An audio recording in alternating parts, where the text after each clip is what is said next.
Hello दोस्तों, आप सभी लोगों का बहुत बहुत स्वागत है आपके अपने YouTube चैनल एनपी एजुकेशन पर। देखिए, आज हम लोग संख्याओं का घनमूल ज्ञात करना सीखेंगे ना, यानी जो पूर्ण घन संख्याएं हैं उनका हम घनमूल ज्ञात करना सीखेंगे। जैसे देखिए, अगर हम कहें तो आप 1 या 2 सेकंड के अंदर इनका घनमूल निकाल सकते हैं, लेकिन थोड़ा सा जो कंसेप्ट होता है उसे सीखना पड़ेगा, उसके आधार पे हम कर सकते हैं। जैसे देखिए, अगर हम कहें कि 0 का जो क्यू होता है वह कितना होता है 0, फिर 1 का जो क्यू होता है वह कितना होता है 1, 2 का जो क्यू होता है वह कितना होता है 8, 3 का जो घन होगा वह कितना होगा तो 27 ना, 4 का घन कितना होता है 64, 5 का घन कितना होता है 125 ना, 6 का घन कितना होता है 216, 7 का घन कितना होता है 343, 8 का जो घन होता है वह कितना होता है तो 512, 9 का जो घन होता है वह कितना होता है 729 ना, और 10 का जो घन होता है वह कितना होता है 1000। ठीक है, अगर इतना आ रहा है तो निश्चित तौर पे आप संख्याओं का घन ज्ञात करना बहुत आसानी से सीख सकते हैं ना। देखिए, इसका मुख्य कंसेप्ट क्या है थोड़ा सा समझ लीजिए। जैसे देखिए, यह क्या है 1 0 1 8 27 64 125 216 343 512 729 और 1000। यह जो है पूर्ण घन संख्या है ना, पूर्ण घन संख्या। यानी एक चीज समझिए यहां से, यदि हम कहें कि पूर्ण घन संख्या के इकाई का अंक 0 है तो जब घनमूल निकालिएगा तो कितना आएगा 0 आएगा ना।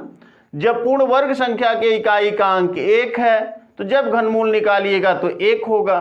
जब पूर्ण वर्ग संख्या के इकाई का अंक 8 है तो जब घनमूल निकालिएगा तो उसके इकाई का अंक कितना आ जाएगा 2। जब पूर्ण वर्ग घन संख्या के इकाई का अंक पूर्ण घन संख्या के इकाई का अंक 7 है तो जब घनमूल निकालिएगा तो 3 आएगा ना।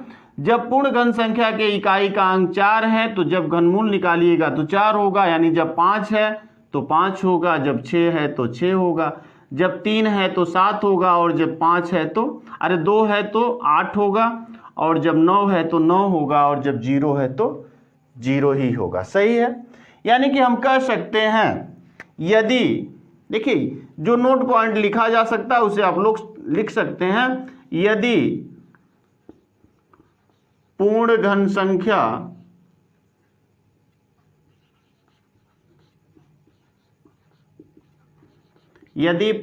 संख्या के इकाई का अंक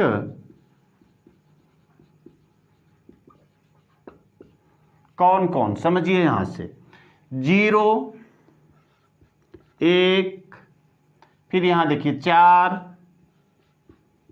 5 6, देखिए 0 नहीं परिवर्तन, 1 कोई परिवर्तन नहीं, फिर देखिए 4 कोई परिवर्तन नहीं, 5 सारी 5 लिखे हैं ना, 5 कोई परिवर्तन नहीं, 6 कोई परिवर्तन नहीं, फिर कौन सा 9 ना, 9 हो तो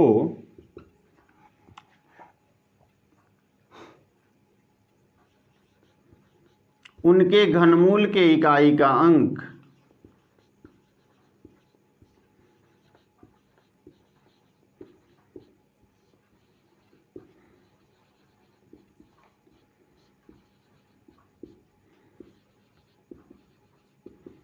वही रहेगा।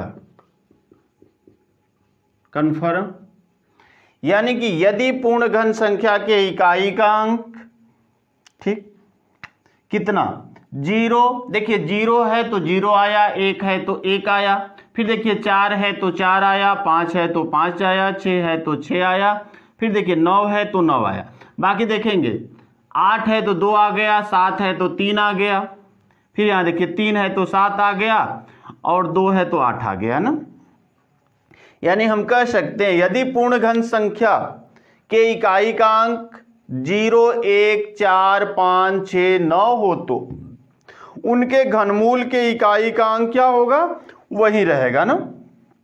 घनमूल के इकाई का अंक कोई परिवर्तन नहीं। बस परिवर्तन क्या होगा समझिए, अगर पूर्ण वर्ग जो पूर्ण घन संख्या है उसके इकाई का अंक या तो 2 हो या तो 3 हो, 2 हो या तो 3 हो।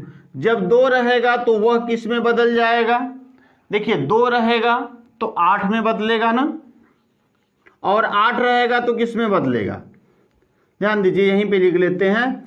यदि 2 रहेगा तो 8 में बदल जाएगा और 8 रहेगा तो 2 में बदल जाएगा। फिर देखिए 3 रहेगा तो किस में बदल जाएगा, देखिए अगर 3 है तो 7 हो जाएगा इकाई का अंक, यदि 7 है तो कितना हो जाएगा, 3 हो जाएगा। बस इतना ही कंसेप्ट अगर आपको आ रहा है तो हम गारंटी देते हैं कि मात्र 1 या 2 सेकंड के अंदर इनका आप जो है घनमूल कर लेंगे ना। जैसे देखिए मान लीजिए यहाँ है 7,53,571 का घनमूल निकालना है, तो देखिए कुछ नहीं करना, इधर से आप 3 अंक निर्धारित कर लीजिए, ठीक है, ले लीजिए। यहाँ से देखिए 3 अंक आपने ले लिया। अब देखिए इकाई का अंक 1 है ना, इकाई का अंक तो 1 ही होगा इकाई का अंक जब इसका घनमूल निकालिएगा तो, क्योंकि 1 होगा तो वही इकाई का अंक आएगा, ठीक है। घनमूल जब निकालिएगा तो इकाई का अंक वही हो जाएगा। अब देखिए जो 753 है, अब यह बताइए यह किसके करीब है, तो आ जाइए यहां से देखते हैं। देखिए 753 यानी 729 के बाद ही आएगा, लेकिन 1000 से नीचे होगा ना, यानी कि इन्हीं दोनों के बीच में होगा, सही है। तो हमेशा छोटी वाली संख्या को लेना है। देखिए 1000 से कम है लेकिन 729 से अधिक है, इसलिए छोटी वाली संख्या को लेंगे तो कितना हो जाएगा, 9, यानी कि 7,53,571 का घनमूल कितना होगा, 91 होगा। यहां भी देखिए 3 अंक हमने ले लिया, चूंकि इकाई का अंक 7 है तो 7 किस में बदल जाएगा, 3 में ना, 3 हो जाएगा, सही है। अब देखिए 389 देखिए किसके करीब है, तो 389 यानी कि 343 से अधिक है लेकिन 512 से कम है, तो इसके लिए कितना रख लेंगे, 7, अर्थात 73 का है ना। यहां आ जाइए, देखिए फिर 3 अंक 6 है, देखिए 6 है तो कोई परिवर्तन नहीं, यानी 6 है तो 6 ही रहेगा। अब देखिए 636 है, अब यह बताइए किसके करीब है, तो आप कहिएगा 512 से अधिक है लेकिन 729 से क्या है, कम है, यानी कितना रख लेंगे, तो 8 ही रखेंगे ना, क्योंकि 729 से कम है 636। तो देखिए हमेशा छोटी वाली संख्या लेना है, हमेशा ध्यान रखिएगा। अब देखिए यहाँ कितना हो गया, यहाँ भी 3 अंक, लेकिन जब 3 आ जाए तो किस में बदलेगा, 7 में बदलेगा ना, 7 में बदलेगा। अब देखिए यह 658 है ना, यहाँ देखिए 658 512 से अधिक है लेकिन 729 से कम है, अर्थात इसके लिए कितना रखेंगे, 8 ही रख लेंगे ना। आ जाइए यहाँ, अब अगला देखते हैं। देखिए 375 है, अंत में 5 है तो 5 ही होगा, कोई समस्या नहीं। फिर 166, अब देखिए 166 कहाँ है, देखिए 125 से अधिक है लेकिन 216 से कम है ना, यानी इसके लिए कितना रखेंगे, 5 रख लेंगे, अर्थात यह 55 का है। वैसे ही यहाँ आ जाइए, देखिए 3 अंक हम ले लिए, चूंकि अंत में 3 है तो किस में बदलेगा भैया, 7 में ना, ठीक है, 7 में हो गया। अब देखिए यहाँ 300 है, पूरा नेट 300 है। अब देखिए यह 300 किससे है, यानी कि 216 से अधिक है लेकिन 343 से कम है, अर्थात छोटा वाला रख लेंगे तो कितना हो जाएगा, 67। चलिए यहाँ आइए, देखिए 673 है। अब देखिए 3 है तो 7 में बदलेगा, कन्फर्म है, 3 है तो 7 में ही बदलेगा। अब 912 है, देखिए 912 क्या है, 1000 से कम है, 9 से अधिक है, अर्थात 9 हो जाएगा, यानी कि 729 से अधिक है लेकिन 1000 से कम है 912, इसलिए यहाँ कितना रख लेंगे, 7 ना, ठीक, अरे 9 रख लेंगे, सही। देखिए 729 से तो अधिक है 912, लेकिन 1000 से कम है, इसलिए हमेशा 9 छोटी वाली संख्या ही रखना है, भले अगर इससे थोड़ा सा भी कम होता तो भी हम वही संख्या रखते, ठीक है। अब देखिए यहाँ से 3 ले लेंगे तो कितना, 3 है तो अंत में 7 होगा, ये कन्फर्म है, 7 होगा। लेकिन 50 है, अब देखिए 50 किसके, तो 3 और 64, यानी 27 से अधिक है लेकिन 64 से कम है यह 50, तो इसलिए कितना रखेंगे, 3, 37 का हो जाएगा ना। अब देखिए यहाँ भी 3 अंक, यानी अंत में 1 है तो 1 ही होगा, कन्फर्म है, बदलेगा नहीं। अब बचा कितना 103। 103 बताइए किससे अधिक होगा, तो यहां देखिए 4 से अधिक 64 से अधिक होगा लेकिन 125 से कम होगा, इसलिए कितना रख लेंगे भैया, सॉरी यहां ध्यान दीजिए कितना है 10 30 है ना, 10 30 है। देखिए 10 1000 से अधिक होगा यानी 1030 है ना, यहाँ जीरो छूट गया था। 1000 कितना 1030 है तो 1000 से अधिक है, तो 1000 से अधिक है। 11 का देखिए क्यों करिएगा तो कितना होता है 1331 होता है ना, 1331 होता है। जब 11 का क्यू 1331 होता है तो यह बताइए 10,030 है यानी 1000 से अधिक है लेकिन 1331 से कम है, इसलिए यहाँ कितना रख लेंगे 10 रख लेंगे ना। अब यहाँ देखिए 928 8 है तो अंत में तो 2 होगा, ये कन्फर्म है क्योंकि 8 है तो किस में बदलेगा 2 में चेंज हो जाएगा, इकाई का अंक 2 हो जाएगा। अब ध्यान दीजिए 1404 है, देखिए 1331 से अधिक है लेकिन जो 12 का क्यू होता है वह कितना होता है तो 1728 होता है ना, यही होता है ना।